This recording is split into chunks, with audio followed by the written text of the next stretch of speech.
Balance करो सारे light खराब है तब तो बनती है पक्का लगा ऊपर को कौन सर इसका सर पहले तो ये इनफैक्ट एक बहुत महत्वपूर्ण प्रोजेक्ट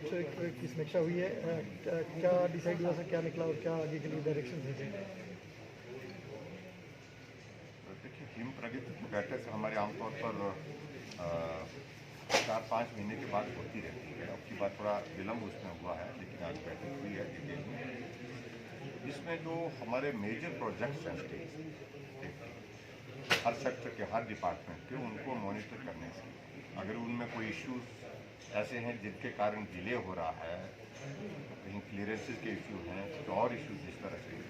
तो वो तुरंत जो है उसका रिजॉल्व किया जाए और उसके बाद उसका काम शुरू हो। उस बात को लेकर के ये बैठक महत्वपूर्ण है। और मुझे इस बात की उत्सुकता है कि जो भी आज हमारे जो प्रोजेक्ट से रिलेटेड जितने भी हिमाचल प्रदेश में, चाहे वो हेल्थ सेक्टर के हैं, एजुकेशन के हैं, चाहे वो हमारे फॉरेस्ट के हैं, चाहे हॉर्टिकल्चर सेक्टर के हैं, चाहे एग्रीकल्चर सेक्टर के हैं, चाहे टूरिज्म के हैं, हर सेक्टर के जो मेजर प्रोजेक्ट जो थे उन पर डिस्कशन हुई है। कुछ जगह जहाँ जहाँ अड़चन लगती थी, जहाँ जहाँ कठिनाई लगती थी, जिसके कारण हमारा काम जो है वो स्लो चल रहा है या कई जगह रुका हुआ था, उनको हमने दूर करने की कोशिश की है। उसमें डिपार्टमेंट को रिस्पॉन्सिबिलिटी दे करके कि उन इश्यूज़ को उनका समाधान करें और उसका समाधान करने के बाद प्रोजेक्ट का काम शुरू करें। सर, समीक्षा में ये चीज़ें भी निकल के आई कि कोविड के चलते कितने प्रोजेक्ट्स डिले हुए हैं, कितना नुकसान ऐसा है कि कोविड के कारण कुछ जगह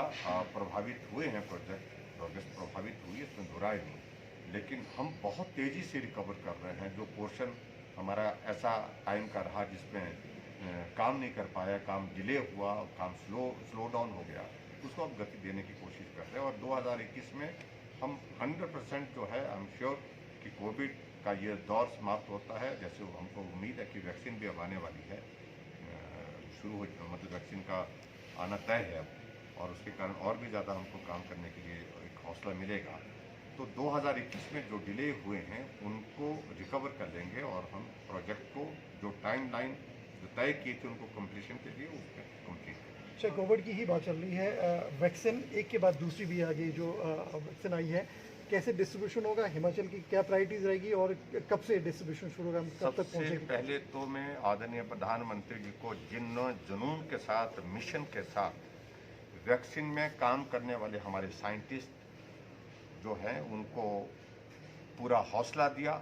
सहयोग दिया और हर तरह से मदद करते हुए, उनका हौसले को आगे बढ़ाते हुए उस दिशा में आगे बढ़ कर के काम करने के लिए प्रेरित किया। परिणाम आज हमारे सामने है कि वैक्सीन एक नहीं, दो कंपनी की उपलब्ध हो रही है भारत में। और ऐसे में एक बहुत बड़ी उम्मीद पूरे देश के लोगों के लिए, और देश ही नहीं दुनिया के लोगों के लिए जगी है कि वैक्सीन उपलब्ध होने के बाद कम से कम इस दहशत के माहौल से, जो एक वर्ष जो बीता है दहशत के माहौल में, डर के इस माहौल में, इस वायरस की वजह से, उससे निजात मिलेगी। सर, कोल्ड चेन की जो व्यवस्था रहनी चाहिए, क्या वो प्रॉपर है हिमाचल प्रदेश? देखिए, हमारे हिमाचल प्रदेश में हमने सारी चीज़ को लेकर के प्लान कर लिया है और उसमें कोविड के लिए वैक्सीन की उपलब्धता होने के पश्चात जो कोल्ड चेन हमारी इसके लिए जो महत्वपूर्ण है, सबसे महत्वपूर्ण है, वो मेंटेन कर ली गई है, वो बना दी गई है और उसके अनुसार जो है कहीं भी दिक्कत नहीं। सर, 2 बार हिमाचल अकादमी पुरस्कार से सम्मानित अवतार एन गिल ने किसान आंदोलन के समर्थन में अपना सम्मान जो तो प्रदेश सरकार को लौटा दिया है, क्या करेंगे? मुझे इस बात की जानकारी नहीं है अभी तक, लेकिन आपने जानकारी दी है, मालूम करेंगे। सर, जो किसान आंदोलन पंजाब में हो रहा है उसमें जिस तरह से कौन गिल है मुझे मालूम नहीं, कहाँ से हैं? हिमाचल जिस तरह से सर जियो के टावर उनको वहाँ पर जो है उनको नुकसान पहुँचाया गया और तारे भी वहाँ पर जो है उनको नुकसान पहुँचाने की कोशिश की गई, इस पूरे घटना को आप किस तरह से देखते हैं कि क्या एक जो आंदोलन का तरीका, जो विरोध का तरीका, वो डाइवर्ट किया गया? देखिए, लोकतांत्रिक व्यवस्था के अनुसार जो है आंदोलन करना, अपनी बात कहना, अपना रोष प्रकट करना, इसमें तो सबको स्वतंत्रता है, इसमें किसी तरह की कोई आपत्ति किसी को है भी नहीं। लेकिन सरकारी संपत्ति को नुकसान पहुंचाना, और ये मुझे लगता है कम से कम किसान नहीं कर सकता। ये और लोग हैं जो बीच में आकर के किसी और मकसद के साथ इस प्रकार का नुकसान देश को पहुंचाने की कोशिश कर रहे हैं, देश की संपत्ति को कर रहे हैं, जो बर्दाश्त के योग्य नहीं है। और मैं इस बात को कह रहा हूं कि हम पहले भी कह रहे थे कि इस सारी चीज़ का समाधान जो है वो संवाद एकमात्र रास्ता है, और अभी भी उम्मीद करता हूँ रास्ता निकलेगा। संवाद के लिए हमारे केंद्रीय नेतृत्व ने मन खुले रखे हैं, दिल खुले रखे हैं, दरवाजे खुले रखे हैं। तो